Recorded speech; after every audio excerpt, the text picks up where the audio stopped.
inojjeta jedheetan dubbata. Maqaan Waaqayyo eebbifama. Sagaleen Waaqayyo maali? Dhugaadhas inojjetas. Isumaan isiniin jechaa oolu. Waaqayyo nan fayyisa deemini hin fayyisa Waaqayyo jechuudha. Nan eebbisa deemini nan eebbisa jedha. Mee fakkeenya tokko isinitti warri anatti amananii afaan haaraan dubbatu. Kan keessan hin dubbatu hundi dubbachuu baadha. Annan dubbatu ayinata bifamee kanatti geeddaree. Maaliif sagalee Waaqayyo jedha. Waaqayyo akka sagalee isaatiiti. Sagaleen isaa dhugaadhaa in hojjeta. Mee sagalee Waaqayyo keessaa seera keessa deebii boqonnaa 30 lakkoofsa 12 kaasee dubbifanna gaadhiifama naa gootu macaafa qulqulluu fudhadheen dhufne boorsaa koo keessatti guddata dheetanii intineedhee dhiise seera keessa deebii boqonnaa 30 lakkoofsa 12 kaasee akka kana jedha sagaleen Waaqayyoodha. Akkasidha. Isin akka nuyi abbumamnuuf eenyutu gara Waaqaatti ol ba'ee fidee nutti hima. Akkan jennetti inni Waaqarra jira miti. Isini akka nuyi abbumamuu fi akka abboommota isaa eegnuu fi galaanicha ce'ee as fidee nutti hima. Akkan jenneefi inni galaana gama miti. Dubbichi baay'ee isinitti dhiyoodha. Isin akka isa eegdaniif afaan keessan keessa garaa keessan keessas jiraadha. Ilaa ani har'a wanta gaarii fi jireenya wanta hamaaf du'aa isin dura kaa'edha itti fufa isa miti nan barbaadu. Waaqayyo wanti inni gochuu barbaadu maaliidha jettan jireenya keenya keessatti sagalee isaa laphee keenya keessa kaa'udha. Sagalee isaatiin jireenya keenya sheppi gochuudha. Sagalee isaatiin ilaalcha keenya hundumaa qajeelchuu barbaada Waaqayyo. Kanaafuu eessa dhattee akkati barbaaddutti hin rakkatin Waaqarra dhaqattee hin yaadin achiin fidattee bishaan gama ce'ee dhaqee fidattee yaadin sagalichi sitti dhiyoodha. Inni afaan kee keessa jira. Inni laphee kee keessa jira. Maal godhe jechuudha? Isa jiraadhu, isa dubbadhu, isaan sii ta'a jechuudha. Kun kakuu moofaan waa miti. Mee Roomee boqonnaa 10 keessaati. Roomee boqonnaa 10 keessa dhattanii yoo ilaaltan immoo sagalee makan argitu iddoo sana. Roomee boqonnaa 10 lakkoofsa 6 kaasee akka kana jedha. Roomee 10 6 kaasee 8tti akka kana jedha. 6 kaasee akka jedha. Qajeelummaan amantii keessaa argamu garuu Kiristoosiin gadi fiduudhaaf eenyutu gara Waaqaatti ol ba'a yookiis immoo Kiristoosiin warra du'an keessaa ol fuudhuudhaaf eenyutu qileetti gadi bu'a jettee garaa keetti hin yaadin. Egaa maal godhi jedhare dubbichi sitti dhiyoodha. Afaan kee keessa garaa kee keessa jedha. Dubbichis dubbi amantii sanuu maal gonuudha lallabnuudha. Galanni Waaqayyoodhaaf ta'a. Laga waan tokko isinitti wanti Waaqayyo karaa Yesuus Kiristoos hojjete maaliidha jettan Waaqayyo dubbii erga ture dur raajota kaasaa hin erga sagalee erga karaa garaa dubbata ture Waaqayyo haadha isaayyuu sassaabee maal godhe Yesuus Kiristoos ilma Waaqayyo ta'ee akka inni dhalatu godhe isaan immoo maal jedhan sagalee Waaqayyo jalqabatti sagaleetu ture sagaleen Waaqayyo bira ture sagalichi immoo Waaqayyo tureedha. Kanaaf amma Waaqayyo waan hundumaa maal godheera sassaabee Yesuus Kiristoos keessa kaa'eera jechuudha. Maqaan Waaqayyoo galateeffamu. Kanaafuu inni immoo nu keessa jira laphee keenya keessa jira inni dubbannu inni lallabnu isa garuu qalma hin lallabu faarfachuu amantiidhaan inni dubbannu hin taa'anne hin fayyisanne hin jiraachisanne du'aa kaasanne jireenya kana garasitti jireenya bara baraatu jira jennee hin lallabnu inni maaliidha inni sagalee Waaqayyooti. Maqaan Waaqayyoo galateeffamu. Kanaafuu wantoota sadan tokkoon gaggabaabsee dubbadhee gabaabsuu yaala. Tarii waan kana booddee jiru hin beeku waan ta'eef. Sagaleen Waaqayyoo waan sadiin isinitti dubbata. Sagaleen Waaqayyoo Waaqayyoof maali?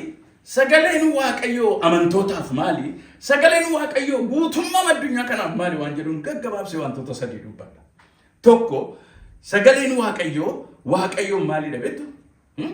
Waaqayyoo fi jecha haasawutu hin ta'in isa bara baraa waaqummaa isaa fi akeeka isaa kan inni ittiin biyya lafaa kana ittiin mul'ifatedha.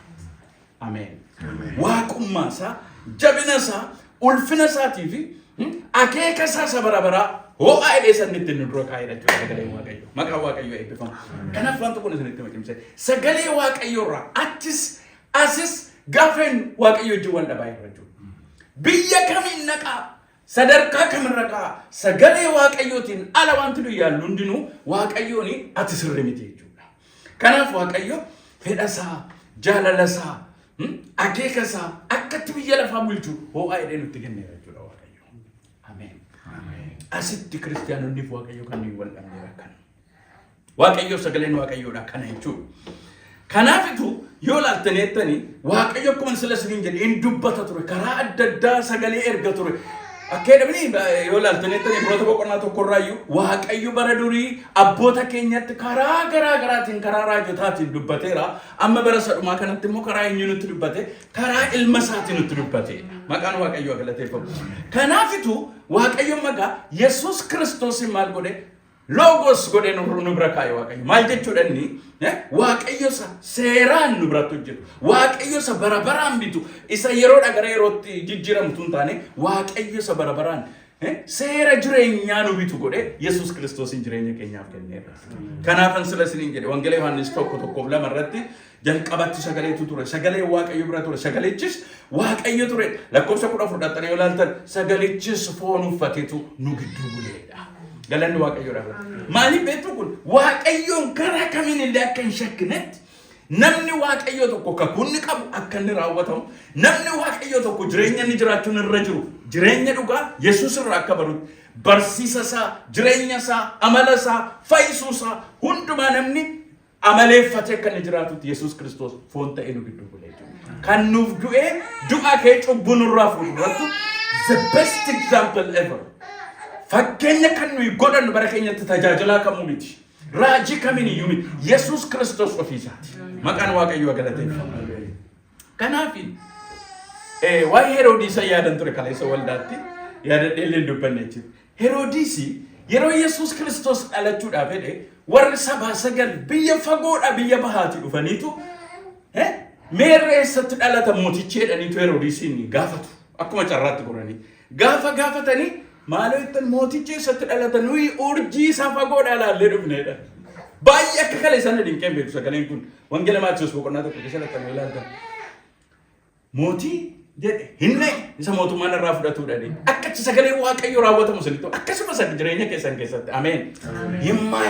የማይሳሳት የማይዘገይ በጊዜው የሚፈጸም dhugaan isinitti sagalee Waaqayyoo mana keessanis waan danqaa isinitti ta'etti gaafa isinitti ta'e akkasii sagalee Waaqayyoo.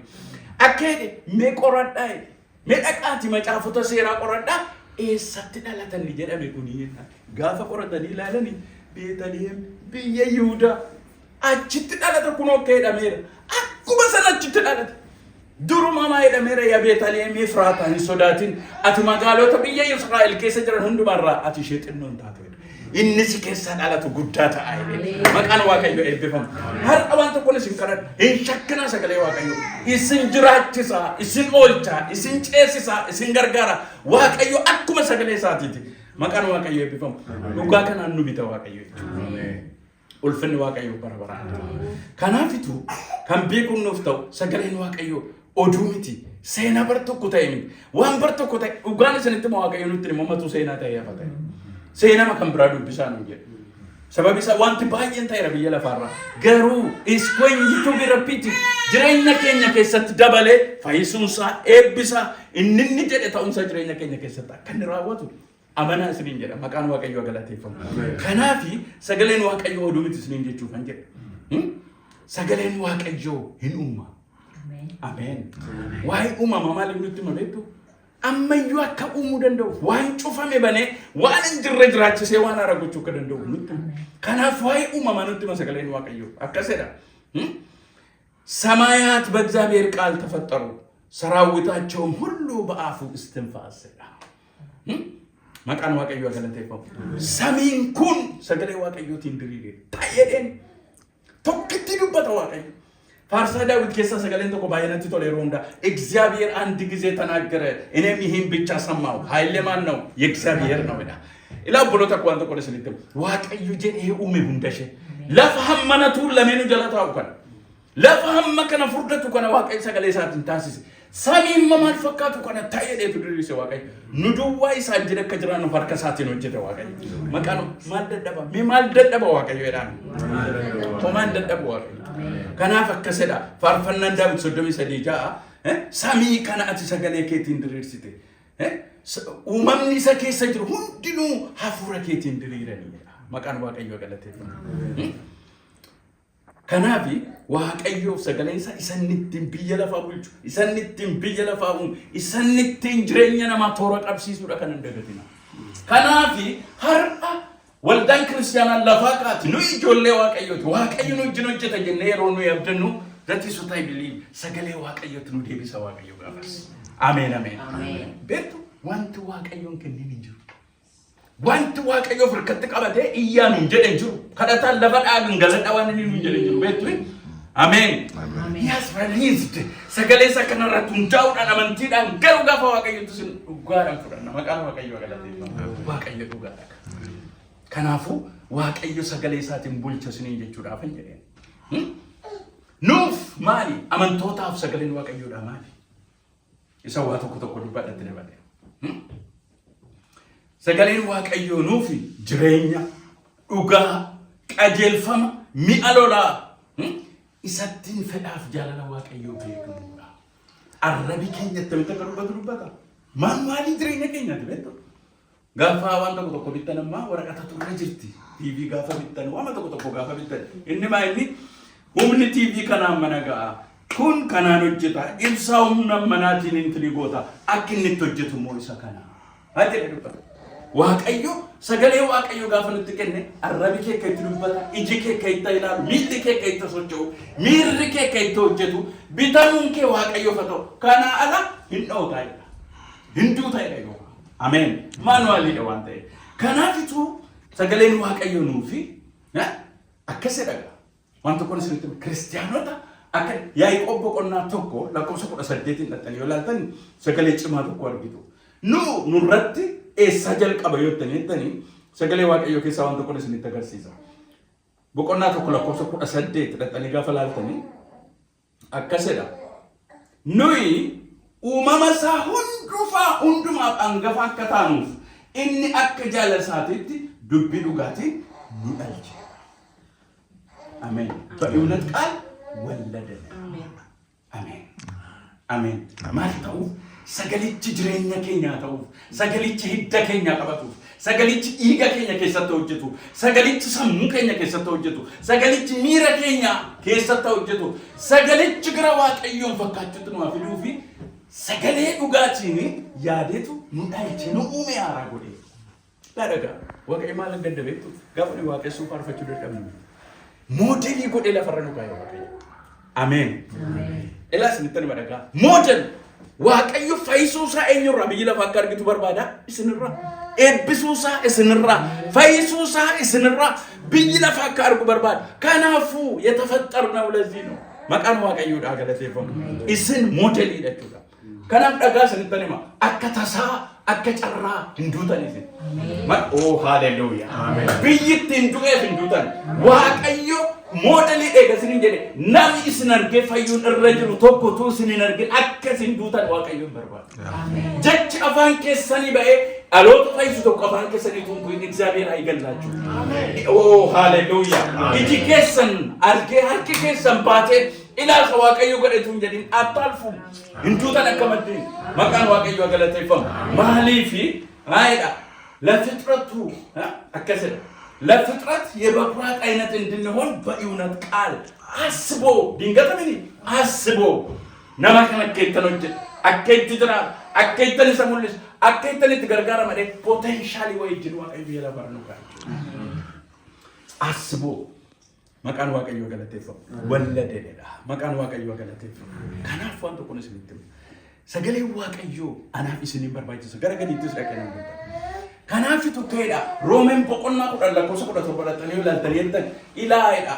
Amantiin dhaga'uunoo sagalee Waaqayyootiin. Fayyinni sagalee Waaqayyootiin. Sagalee Waaqayyoo jecha ta'ee sagalee ta'ee keessa keenya galu every part of our body irratti hojjeta. Amen. Dhiiga irratti hojjeta, lafee irratti hojjeta, marrummaan irratti hojjeta, neervii irratti hojjeta. Kanaaf sagalee Waaqayyoodha achi ga'a. Maqaan Waaqayyoo eebbifamu. Kanaafuu maal ta'utu isinirra jira? You must desire it. Sagalee Waaqayyoo dheebochuu, jaallachuu, gadi teessanii dubbisu, laafanni jiru ani isinitti nu torban keessa yoo xinnaatu lallaba 6 torban nageen hin ba'u. Nama tokko sababi isaa I need it. waaqayyo biyya lafarratti kan inni kenne raajota duukaa olii gaffi fiigee sammuu koo joonjessuun alla qaaluu beete. Amen. YouTube maaliif isin kenname beektu waama shakkamu kamee qaqqalaaluuf tun ta'e lallaba ilaa kaleessaan mal lallaba kana lallabutti choo gidduutti dhaggeeffachaa. Isin kalee dubbisaa maaliif isinitti fakkaate? Sagalee waaqayyoo hin hojjeta. Ilaa dhagaa fayyin siree keessan irra tuuciistanii dhufu gaafa sagalee waaqayyoo kan keessan ta'e. Ulfinni waaqayyoo dhaafata. Kanaafuu sagaleen waaqayyoo fayyinaa fi sagaleen waaqayyoo jireenyaaf karaa fayyinaati. Kiristiyaanotaaf lammaffaa irratti immoo nyaata jireenyaati. Soora jireenyaati sagalee waaqayyoo. Soora jireenyaa jedhame. Soora jireenyaati. Sagalee waaqayyoo malee dandeenyeen jiraannu dandeenyeen jabaannu jechuudha. Dandeenya ija keenya ija guunne biyya lafaa kanatti hin dubbannu. Sababni isaa mucaan akkuma nyaata isaa argataa deemetu qaamni isaa jijjiiramaa deema. Amma miiltoonni reefuma nyaata xinnoo ishee kan inni afaaniin qabu jalqabe malee aannan isaa fudhata. Sa'aatii 3 irratti aannan isaa sa'aatiin 3ffaan gaafa qabu amma camuu jalqaba. Aniif laliseen gaafa wal bira roo maali immoo sa'aatii isaa ga'e fakkaatan. Silaa kanan fakkaatu turetu aannan sana dhuguudha baate. Amma isinittani isinis yoo sagalee waaqayyo nyaattan irraa kan hafe isa waaqayyo jedhe sanan fakkaatan. Akkasa hallelujah akkasa nan jabaatan. Ilaa dhagaa gaafa sagaleen waaqayyo jireenya keessan keessa guuteedhe utuu ciiftanii siree keessan irratti fayyidu. Waaqayyo isinitti dubbata boqonnaa isinii kenna maqaan waaqayyo galateeffamu. Kanaaf sagaleen waaqayyo yommuu dubbatu akkaidha. Wangeela Maatiyoos boqonnaa 4 lakkoofsa 4 dhattanii yoo ilaaltanii gooftaa keenya Yesuus Kiristoos dubbata. Gaafa seexanni waan inni nyaatuun isa qabu. Ati dhuguma ilma waaqayyoo taate maal godhe dhagaa kana buddeen itti deebisi jedhe. Jennaan inni immoo maa jedhe namni buddeen duwwaadhaan hin jiraatu isa qulqulluu dubbii afaan waaqayyooti ba'uunis malee jedhamee caafame. Akka an dubbisu akkasin dubbifta. Akkasin of keessaa qaba. Akkan hojjetutti isaaf dubbifna waliin ofiif hin sagalee mee ofiifan dubbisadhaan. Isaan ofiifan dhaggeeffatu. Yoo na gargaare lallaba gorratti na guddisi. Ofiif. Hallelujah. Kanaafuu dhaqqanii ulaaltan iddoo sadanuu irrattu jedhamee caafameera. Jedhamee caafameera. Maa jechuudha? Hallelujah. Afwarqi kana alan jiraatin jedhe. Eebbasaan kana alan jiraatin jedhe. Paastoriin kana alan jiraatin jedhe. Hallelujah. Waaqayyo dhuma dubbatee sobattanii yaaddusi. Sagaleen lafee irratti dubbatame lafee fayyisa beektu. Hallelujah. Sagaleen uumuuf dubbatame himuma waan hin jirre jireenya namaa keessa. Lakkee waldaan Joel Osteen baay'ee jaalladha waldaa sana darbee lallaba isaan dhaggeeffadhe gaafa namatti tolu miti gaafii. Okay, this is all of God. I am what it says I am. I have what it says I have. I can do what it says I can do. Isin hamma sagalee waaqayyoodhaa geessu. Yoo dhuguma sagalichi kan keessan ta'e torbee darbee raajii masarati Jarmaniidhaan tajaajilamuun dhaqeen. Waldaa makootu dhaqe malee dhaqii jaalatta seeruun dawaa isaa asuuf na waan ta'eef fuuldurattis waa yaadna waan ta'eef naan dhaqe. Waan inni godhu sanitti immoo raajii masarati lafeetutti hin fayyadamne lafee cabe ija kootiin argeera. Kaansarii meeqatutti hin buqqaamne tokkitti wanti an qabu sagalee waaqayyoo dubbachuudhaaf amanuudha. Amen. Amen. Amen. Waldaa kana kan lafaa kaasu isinin jabeessee kan dhaabu waan amma maqaa dhodhomnu hunduma hundeedhaan kan galagalchu sagalee waaqayyooti. Maqaan waaqayyoo galateeffama. Kanaafuu namni jedhe Yesuus beeka waan ta'eef buddeen duwwaadhaan hin jiraatu waa'ee buddeeniin haasa'inee. Sababa hojii argatta waan hunduma waan argattan isin hin fakkaatin. No! Sagalee waaqayyoo jiraatu malee jireenya namaa guutuu hin ta'u. Kanaaf akka buddeen duwwaadhaan hin jiraatu isa qulqulluu dubbii afaan waaqayyooti. Kanaaf akka jedhaga ergaa Phexros irraa boqonnaa 2 lakkoofsa 2 irra mul'atanii yoo ilaaltanii jettanii ittiin guddachuu akka dandeessanitti isa dhugwa qabeessa aannan dubbiidha maal godhaa dharra'aadha taqamutedha taraabuutedha. Amen. Sagalee ilaamee kiristiyaanonni maaduune beektuu fayyaa sagaleen nuu kennedhi ganaa raajota barbaadu ganaa namni biraa nutti himu malee sagalee waaqayyoo nutti hin fakkaatu. Amen. Garuu dhagaa sanitti hima sagalee waaqayyoo hin hojjeta hin fayyisaa dhugaadha jireenya kenna. Kanaafuu ittiin guddachuudhaaf ittiin waaqayyoon baruudhaaf ittiinis of baruudhaaf waan dhalanneef illee ittiin baruudhaaf sagalee waaqayyooti kan nu barbaachisu. Kanaaf nyaata keenyan isiniin jedhe Darbemmo sagaleen waaqayyo kiristaanota maali dhabeettu aboo isaaniitiin waan hundumaa bitanii jiraatan. Mee aboodhaan aboodha. Sirxaan maqaan waaqayyo galateeffamu. Sila obboleessi keenya Paaster Miikiin dubbate. Akkeedhaan nuyi namoota foonii yoo ta'an iyyuu namoota fooniitiin wal'aansoo wal qabna miti. Mi'i waraana keenya garuu mi'a da'oo jajjaba jigsuuf waaqayyo hojjechuu danda'udha. Yaada amansiisa hin qabne waanuma yaada waaqayyo gufachiisu hundumaa diigneetu yaada namoota Kiristoosiif boojinaa. Aboo keenya jechuudha sagalee waaqayyo. Inni nu keessaan hojjetu isa. Ameen. Maqaan waaqayyo galateeffamu. Aboodha. Kanaaf iddoo biraadha sagalee waaqayyo keessa fudhatanii ilaaltanii akkeedha. Isa lammaffaa Xiimotewos boqonnaa 3 lakkoofsa 16-17 dhaqanii ilaaltaniitti akkeedha. Caaffanni qulqullaa'aan hundinuu geggeessaa hafuura waaqayyootiin caafame. Barsiisuu, qajeelchuu, qajeelummaatti leenjisuu dhimma hin baasa. Namni waaqayyo waa gochuuf kan danda'e hojii gaarii hundumaaf kan qophaa'e kan ta'u. We are there if the word is nice. Amen. Kana achi የትኛውም ወሬ ቤተክርስቲያንን አይጠቅማትም። ምስንተኒ የትኛውም ስብሰባ ቤተክርስቲያንን አይጠቅማትም። ወጪከም ወልደ ክርስቲያን ለፋካሱ እንደው ሰገሌ ሳለፈገነ ደብነ ፉሉን ነው። አሜን። ማንኒ ከሰን የሙስ ጀባ ድረኝ ከሰን የሙሳራ የሙስ አጃጀኒ ፍዱ ደንደስ የሙስ ትደከም ተኒ ቡቅሱ ደንደሱ አቦ ከሲት እንጀራ Maqaan waaqayyo. Amma bira tokko waanuma caafa misilitti fakkaatu mee Efesoon boqonnaa 3 lakkoofsa 20 gaafa gadaan yeroo hunda nanna. Maayii dhabeetu inni san keessatti hojjetu humna isaa ta'e. Isanii isa kadhannu, isanii isa eeggannu caalaa safara malee caalchisee gochuudhaaf danda'a. Ana miti Paaster Miikii miti kan isaan waaqayyotu nuu kenne sagalee kan akka isa kam isa nu keessatti hojjetu humna isaatiin sagalee isaatiin hafuura isaatiin isa nu kadhannu isa nu eeggannu caalaa safara malee caalchisee gochuudhaaf danda'a. Maqaan waaqayyoo galateeffatu. Kanaaf sagaleen waaqayyoo nuuf maali? Aboottiin jiraannudha. Meeshaa lola keenyaati kanarra isin tursu baay'ee. Guutummaa biyya lafaatiif baay'ee irra isin tursu kana. Guutummaa biyya lafaatiif sagaleen waaqayyoodha maali dhabeettu? Maqaan waaqayyoo eebbifamu. Ameen ameen. Guutummaa biyya lafaatiin sagaleen waaqayyoo dhugaa biyyi lafaa kun beektee ittiin fayyuuf ittiin jiraachuu irra jiru. Yoo biyyi lafaa hin jirtu ittiin jedhe waaqayyo jira. Yoo sagaleen kee soba biyya lafaatti hin jette waaqayyo garuu dhugaadha Phaawulos. Maqaan waaqayyoo eebbifamu. Kanaafuu biyya lafaa maaliif gara waldaa kiristaanaatti achi hawwanna jettani sagalee waaqayyootu dhugaa. Fayyineerra. Akka fayyadanii namantu. Namni baay'ee mee nama fayyeedha waldaa dhaqa malee baay'eensa shakkii qabu. Garuu sanittani we are 100% sure fayyineerra. Ameen. Ameen ameen. Ameen. Maqaan waaqayyoo galateeffatu. Kanaafuu kun dhugaa fayyinoo karaa Yesuus Kiristoos malee hin jiru inni ta'u amanna. Kanaaf barattoonni gaafa dubbatan maqaa kanaan lammaffaa lallabinaa innaan noo. Aduu kana gaditti ittiin fayyuudhaaf maqaan ilmaan namaatiif kenname kam maqaa tokkicha maqaa kana waan ta'eef lallabna malee amantiin biraas dhugaadha waan ta'eef lallabna miti. It is the only way of salvation. Maqaan waaqayyoo galateeffamu.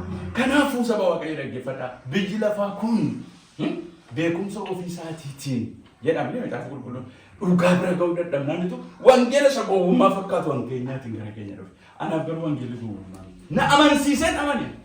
Hin barbaadu tun jedhu. Ameen. Laphee namaatti bu'a. Laphee keessanitti bu'uuma. Ameen ameen. Maqaan waaqayyoo galateeffamu. Kanaafi sagaleen waaqayyoo biyya lafaadhaa fi maalidha jettani isa olaanaa biyya lafaa kana bulchuudha mee faarfannaa Daawit 95 lakkoofsa 3-5 kan dubbisa. Faarfannaa Daawit 95 3-5.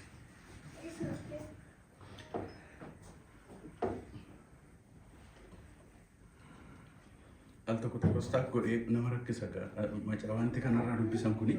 Eshi faarfannaa Daawit 95 keessa dhaqanii yoo ilaaltanii lakkoofsa 3-5tti akka sagaleen waaqayyoodha. Adaraa yoon dheeressanatti ma nu gargaara jedheen akkas waca. Waaqayyo maqaan isaa galateeffamu. Ameen ameen. Kan akka sagalee waaqayyoodhaan nu baasu jiru saba waaqayyo. Faarfannaa Daawit 95 lakkoofsa 3 kaasee akka kana jedha.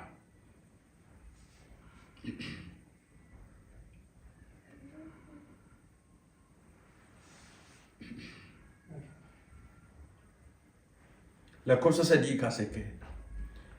Waaqayyo gooftaan lakkeedha. Waaqayyo gooftaa isa guddaa waan ta'eef waaqayyolii hundumaa irratti inni mootii guddaadha. Kaamiyyuu kan akka waaqa keenyaa jiru jechuudha. Lakkoofsa 4 immoo lafa jalaa iddoon gadi fagoon harka isaa keessa jira. Bantiin tullootaas immoo kan isaati. Galaanonni kan isaati. Isatu isaan hojjete. Lafti gogaanis kan isaati. Harka isaatu isa tolche. Kottaa hin sagannaa. Gadi siin jennaa. Waaqayyo uumaa keenya durattis hin jilbeenfanna. Isa waaqayyo kenne nyaatanii lafa inni uumerra jiraatanii hin jirtu ittiin. Attam obsa waaqayyo. Maqaan isaa galateeffama. Garuu dhagaa. Biyya lafaa kana guutummaa isheetiif sagaleen dhugaan kamiidha? Sagalee waaqayyo. Kanaaf faarfannaa bara. Warri kaanis sirriidha. Warri kaanis homaan jedhan jenne. No, we don't sing that way. Kan keenya duwwaa dhugaa. Mee kan keenya duwwaa dhugaadha. Kan nu ajjeese iyyuu sila isu. Biyyi lafaa sakkeetti waan ta'eef lusi isaan duugaa. Mirga namaatti buuna siniin jechuudha. Akka lallabaatti akka faarfannaatti garuu waaqayyo isa kamtu dhugaadha. Isa kan keenya isa Yesuus Kiristoosin ija namaa duratti du'aa kaase. Yesuus Kiristoos duwwaa dhugaa. Mucaan tokko biyya Ameerikaatti dhuftee gaaf tokko ani amantii bahoollaa duukaan bu'aatti kiristiyaana turte. Bahoollaa maal godheettee too amantaan jedheen jennaan bahoollaan baay'ee dhiphate Yesuus caalaa jette. Kanuma garuu du'aa ka'eeraa hin jenne. Isa humbii godhe. Waan du'aan kaane maal godhaa? Mee waan du'aan kaane maal gootu faarfattu? Maal gootu duukaa jiru? Ameen. Inni sodaasa rakkan noo du'a. An keenya garuu du'aa ka'e warra du'an keessaas hangafa akka ta'udha. Maqaan waaqayyoo galateeffama. Kanaafitu dhugaan akka sagalee waaqayyoo sagan keenyaan jiru. Maqaan isaa bara baraan eebbifama. Bantii waaqaan nu lafa jala nu qilleensa waan jiruuf hin jirre hundumaa inni uume eeguudha. Waaqayyoodha. Galanni waaqayyoodha. Ameen. Ameen ameen. Darbee biyyi lafa maal eeggattu jettu dhumarratti firdii isheen eeggattu isa waaqayyotti dubbate kana. Ameen. Mee dhaqaati wangeela Yohaannis boqonnaa 12 lakkoofsa 48 dhattanii yoo laaltanii sagalee akka jedhu argitu. Wangeela Yohaannis boqonnaa 12 lakkoofsa 48 sagalee baay'eetu jira garuu isa kanaan isinii dubbisa. Wangeela Yohaannis boqonnaa 12 akkasidha. Boqonnaa 12 lakkoofsa 48 guyyaa dhumaattedha. Wanti biraan jiru la dhagaa waan tokko sirrii waaqayyo biyya lafaa kun jalqabdee akka isheen itti dhumtu dubbateera. Ameen. Kanumatu ishee eeggata. Akkee dhagaa. Akkee nama ana tuffate dubbii koos fudhachuu didetti kan faradu dubbii ani dubbadhutu guyyaa isa dhumaatti isatti farade. Ameen. Waan tokko waan biraan jiru. Waaqayyo gaafa namni hundi nu dhaqu Yesuus Kiristoos itti amanteettaa. Yesuus Kiristoos hin dhageessettaa. Isa ni jedhe jiraatteettaa. Nus hin dhagatina jecha dubbanne hundumaatti fuula barcuma firdee duratti deebiitti laachuudhaaf jiru. Fakkeessaan jira, soba meeqa jira, deebiitti kennuufan jira. Miliqees hin jalaa ba'uu wal jalaa ba'uu dandeenye. ግን ከሱ አናመልጥ በምንም አይነት አናመልጥ። መቃኑ waaqayyo galateeffamu. Kanaafu isa dhumaan dubbat biyya lafaatii fi waamicha jireenyaati. Ameen. Ameen. Waamicha inni ittiin gara ulfinaatti gara jireenyaatti yeroo hundumaa waaqayyo biyya lafaa kanatti ta'u jechuudha. Maqaan waaqayyo galateeffamu. Ameen. Ameen. Kanaaf akkeedha wangeelii Yohaannis boqonnaa 3 lakkoofsa 10 waaqayyo akkana biyya lafaa jaallateera. Tokkicha ilma isaa amma kenne. Isatti kan amanu hundinuu akka hin badneef jireenya bara baraa qabaatu malee. Namni hin bada jechuudha. Amma mee lallabuutti hin dhiboofna, nama dhugaa bahuutti hin dhiboofna namni garuu namni callumatti jennu kun hin bada. Obboleessi koo dura akka jedha ture ana amanee baay'ee o'aama kooti waan hin turee fi utuu gooftaa Yesuus Kiristoos dafee dhufee hin jedhe waan nama tokko haare. Inni immoo nama hin neeruus. Maali yaa tafaar kan ufummoo yaaddu hin amma fayyeera galanni waaqayyoodhaaf. Isinitti immoo waaqayyo biyya lafaa irra waamaayira. Mana mootummaatti waamaayira. YouTube, TV, wanta amma mee waaqayyo nuun namoota beekamoo nu gochuu fedhe TV channelii nu bansiisa miti. No. Namoota sadarkaa keenyatti jiraniif gurguddoota TV ilaalaniif waaqayyo karaa sana dubbataa jiru. Abdiin kutatu beekta. Yeroo kennee guyyaa kennee kan inni yaalaa jiru isaaf. Kanaaf saba waaqayyo Akeeda sagalee isa achi akka itti dubbatu jala erga ba'uu dandeenye isa akka kanatti dubbatame jala mootummitti baana reedha Museen. Ibroota keessaa ka'e Museetti isa dubbatame namoonni maal jedhan gaafa Waaqayyo qaqawweessee tulluu sana irratti dubbate Waaqayyo nutti hin dubbate Museetti nutti dubbatu malee jedhanii baqatanii. Inni ammaa immoo dhabbaan ergaa ibroota barreessu isarra caala isa kana jalaatti mitti baana adda maltuu eessatti jalaan baana. Maltu nu baasa beektu nu dhageenyee jiraachuu. Ameen. Ameen ameen. Kanaafi gara tuqaa gaarii tokkotti isin geessa. Nuuf egaa dhugaadha inni irraa sagalee Waaqayyoo. Warra Waaqayyoon hin beekneefis dhugaadha. Nuyi warra amanuufis dhugaadha. Waaqayyoofis dhugaadha eega ta'e sagaleen Waaqayyoo tokkoffaa irratti yoo nuyi amanneef yoo dhugumatti hin jiraanne sagaleen Waaqayyoo dhaanaaf isiniif nu hojjeta. Har'a amanaa. Ameen ameen. Anamma dhukkuba kana baadheen galaa ba'aa kana baadheen galaa gaaffiin kootti fuufattanii namani naam Waaqayyoo isinitti dubbata waan ta'eef maqaan Waaqayyoo bara baraan galateeffama. Kanaaf tokkosedha. Seera Zahulqum maalidha afaan Oromooti? Keessa deebiin.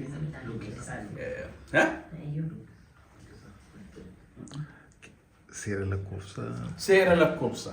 Yaa. Seera lakkoofsa boqonnaa 23 keessatti dhaqanii yoo ilaaltanii jettanii Amaariffaan baay'ee danda'a. Maaliif akka inni harkaa badee siin beeku malee immoo seera lakkoofsa boqonnaa 23 lakkoofsa 19 yoo dubbise baay'ee natti tola sagalee sana. Seera lakkoofsa boqonnaa 23 akka kana jedha. Boqonnaa 23 lakkoofsa 19 irraa akka kana jedha sagalee Waaqayyoodha. Balaami Baalaaqti walitti dubbatame sayyuu. Namoota saba Waaqayyoo abaaruudhaaf jedhanitti. Akeeda Waaqayyo akka namaa miti. Inni sobu. Gaabbuudhaafis immoo inni ilma namaa miti. Inni wanta jedhen godhuure wanta dubbates immoo raawwatuure. Inni maal miti? Nu hin sobna. Abdachiifnee gahuu dadhabna.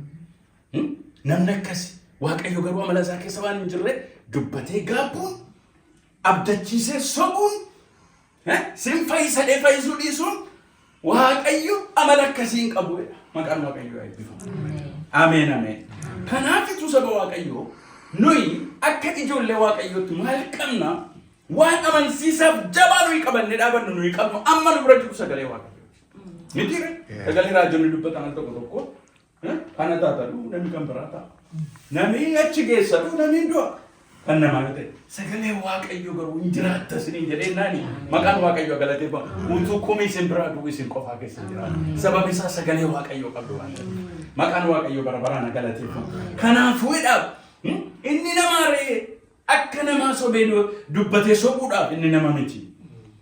Dubbatee gaabbuudhaaf ilaala gahaan tokko isin dhukkubi keessa namama ulfaatu gaaffiin keessa namama ulfaatu Waaqayyo waan shakkaa dubbatu hin qabu. Wanta dubbatee gaabbu kanallee jedheen ture garuu akkasan ta'ee waan dhiisuun qabu Waaqayyo. Maqaan Waaqayyo haa galateeffamu. Kanaafuu maaltu nurraa eegama? Jiraachuu jedhame. Amanuu immoo jedhama. Yes kana kan ba'a. Nami baay'een hin jedha malee nama. Garuu jiraannee yoo amanne sagaleen Waaqayyo dhugaadha.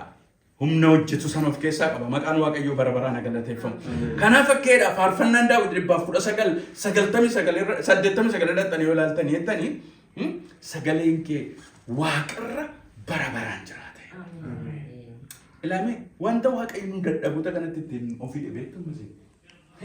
Isumatu gadi buuse nutti ofii sagalee kanaan si fayyisa. Sagalee kanaan si wajjin hojjeta. Kana duwwaa dhaga'ee sana hin dandeenye baay'ee isaa ofii hojjeteetu isheetti xinnoo eegaan hin jedhe. Inni immoo kan isin dhibu Waaqayyoon gargaarame. Ana gargaara. Amma ejjuu dhiisuuni eeyyoon gargaara beektu. Ana malee Waaqayyoon miti. Kan dhukkubi qabu anaadha. Waan biraa waan baay'ee yoo dhaqxanii ilaaltanii jettanii anaaf isiniin gargaara malee wanti inni hin godhinaan hin jedhee እግዚአብሔርን የሚጠቅመው አንድ ነገር የለውም። anaaf ulfinni anaaf isiniif jireenyi eebbi garuu maal keessa jira? Waaqayyoon dhaga'u keessa jira. Sagaleen kee yeroo hundumaa achi jiraadha.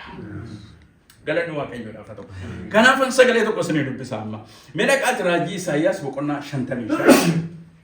Isaayyaas 55 lakkoofsa 10-11 dhaqaatu dubbisa. Isaayyaas kana anatu warra lallabuudhaaf fedhee caafe miti. Utuu nuyi gara gooftaa Yesuus hin dhufin iyyuu sagaleen kun jira. Ameen. Isaayyaas kan inni barreesse. Waa'ee sagalee Waaqayyoodhaa ka'edha. Ameen.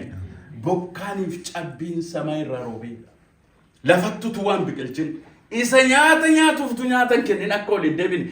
Akkasuma dubbiin koo afaan kooti kan bahe waan dhufeef raawwata malee akkasumatti gara gooftaa ol hin deebine. Maal godha? Waan dhufeef raawwata jedhame. Waan dhufeef raawwata. Fayyisuu dhufeef bira darbaare. Eebbisuu dhufeef. Ameen ameen. Ameen ameen. Waaqayyo sagaleen koo akkasii. Maaliif namannu? Ameen. Bokkaan roobee bakkeetti waa biqilchan argitu. Namni sababa bokka barana gogiidha bokkaan hin jiru wattan godhu maal nyaannaa. Bokkaan roobuun midhaan akka fidu beekamaa. Sagalee Waaqayyoo dhufuun jireenya sana kan kennu beekamaa. It will never return void. Hin deebi'u akkasumatti. Mana keessan keessatti waa hojjetu malee. Jireenya keessan keessatti waa hojjetu malee. Fayyaa keessan keessatti waa hojjetu malee. Seenaa keessan keessatti waa hojjetu malee. Maal jedhan ishee baadiyyaa keessatti dhaga'ama yeroo darbe waayyaa sichaa'oo biyya hidhattu tokko faadhanneeti. Sichaa'oo dhumaa waaniti. Sinoodosii keenya. Galee waarnii faana fayyadamu. Achitti Waaqayyo biyya alaa dhattanii dubbatan biyya la baay'ee na dinqabne garuu Waaqayyo gochuun sana dinqa. Ameen. Callee baanii. Ameen. Waaqayyo dhugaadhaan isiniin jedhe. Inni fayyisus akkasuma, inni eebbisus akkasuma.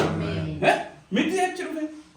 Biyya mootota warra jedhaman keessaa callee nu kan dhufe Dr. Nagaasoo dhugaaf tokko achumaan darbuu godhan gaafa.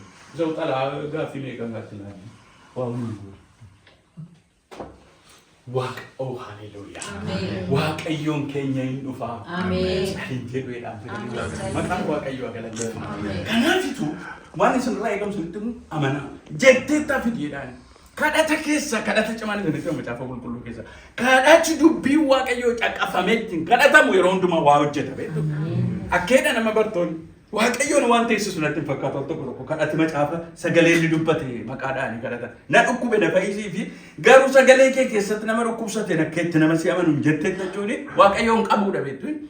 Kanaaf bartoonni akkeedhaan hojii ergamtoota boqonnaa fudhatanii olaaltanii jettanii gaafa maqaa kanaan lammaffaan lallabinaa jedhanii isaanii gadhiisan isaan immoo akkeedhaan yaa Waaqayyo sagalaanaaf lafa kana hunde afaan hojjetaa keetiitiin ormoonni maaliif uuriu jettetta amma humna kee mul'isi dhukkubsatoonni fayyan ija jabinaan dubbannaan lafi isaan jiran amma sochoota afur qulqulluun humnaan isaan irra. Ameen. Waaqayyo eega sitti dubbate sagalee isaa dhiisee lafa dhabuun qabu. Ameen. Ittiin nutti of dheeras ittiin of daangesseera Waaqayyo. Maqaan Waaqayyoo galateeffama. Kanaafuu bokkaaniif cabbiin samii irraa roobee lafattutu waan biqilche akka ol hin deebiin akkasuma dubbiin koo afaan koote kan ba'e waan dhufeef raawwatedha sagalee Waaqayyoo. Maqaan Waaqayyoo galateeffama. Ameen ameen. Kanaafuu falli keenya maal beektu amanu. Mee amanuudha. Amanu. Akkeedha Ibrooti boqonnaan 4 lakkoofsa 12 akka kanadha. Akkee dubbiin Waaqayyoo maalidha? Jiraataadha. Humna hojjetu of keessaa qaba. Ameen. Billaa gar lamaan qarame caalaas immoo qara qabeessadha. Kanaafuu maal jedha? Lubbuuf hafuura buusaaf dhuka gadi fagoo yaada gara namaa qoree biran ga'a. Ameen. Maal hojjeta achi dhaqee? Waa fuudha jedhame. Waa fayyisaa. Waa fuudha. Lubbuuf hafuura buusaaf dhuka gadi fagoo eenyummaa namaa godhate. Isa eenyuyyuu sinin hin argin dhukkuba akka tasaa sin galaafachuudhaaf deemusa argamee hakimii waa jedhallee maqaadhaan hin godhatu. Hin fuudha sagalee Waaqayyoo. Ameen. Maal qaba jedha? Humna qabeessa. Waan cimaa tokkoon isinitti hima. Namichi tokko biyya Hindiitii dhufee dheengadda waldaa warra faranjii kana konfiraansii isaanii Awurooppaa konfiraansii isaanii isarratti dhufee lallabee ture. Baay'ee waan na keessatti hafu tokko dubbate. Sagaleen Waaqayyoo billaa gara lamaan qaraati jechuun Giriikiin isaanii afaanuma lama qabaayedha.